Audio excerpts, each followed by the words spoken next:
একটা মেয়েকে নিয়ে আমাদের ম্যাডামকে, আমাদের আবেগকে, বাংলাদেশের তিনবারের নির্বাচিত সাবেক প্রধানমন্ত্রী বেগম খালেদা জিয়াকে নিয়ে কুরুচিপূর্ণভাবে তারা ব্যঙ্গাত্মক রূপে প্রদর্শন করেছে। 24 ঘন্টার মধ্যে যদি সেটা কোনো সুষ্ঠু সুরাহা না হয়, তারা আগে শনিবার কিংবা রোববারে আমরা কক্সবাজার কলেজ ঘেরাও করব।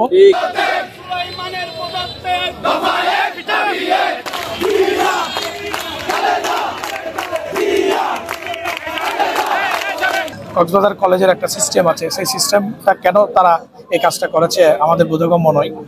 যেহেতু সরকারি কোনো প্রোগ্রাম যদি হয় সেটা আগে থেকে রিহার্সাল করে, কি প্রোগ্রাম হয় সেটা আগে থেকে জানানো হয়, কিন্তু কেন কার ইশারায় কুচুকরি মহল আমাদের অধ্যক্ষ সুলেমান সাহেব কেন করেছে সেটা আমরা জানি না। আমি সাবেক ছাত্র নেতা হিসেবে সেটা তীব্র নিন্দা ও প্রতিবাদ জানাই। অবিলম্বে ওনার পদত্যাগ চাই আমরা, এবং 24 ঘন্টার মধ্যে যদি সেটা কোনো সুষ্ঠু সুরাহা না হয়, তারা আগে শনিবার কিংবা রোববারে আমরা কক্সবাজার কলেজ ঘেরাও করব। সাবেক ছাত্র নেতারা এবং জাতীয়তাবাদী ছাত্র দলের পতাকাকে উজ্জ্বল করার জন্য আমরা সবাই একত্রিত হয়ে কক্সবাজার কলেজে যাব।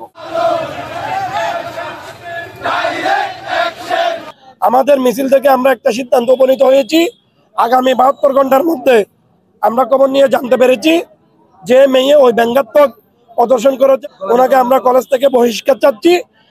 এবং আমরা ওই যে স্বাধীনতা বিরোধী যে চক্র, ওই সংগঠনের যে প্রিন্সিপাল, ওই সংগঠনকে ওখানে আশ্রয় দিচ্ছে, এবং ওই প্রিন্সিপালের আমরা আগামী 72 ঘন্টার মধ্যে আমরা পদত্যাগ দাবি করছি।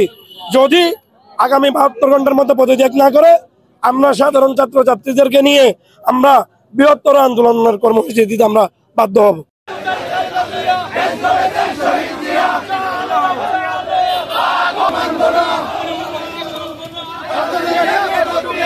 আমরা অবিলম্বে দাবি জানাচ্ছি এই বিতর্কিত ধর্ম ব্যবসায়ীদের সমর্থিত এই বিতর্কিত প্রিন্সিপাল সুলেমানকে অপসারণ করা হোক এবং ছাত্রী তাকে যেন বহিষ্কার করা হোক।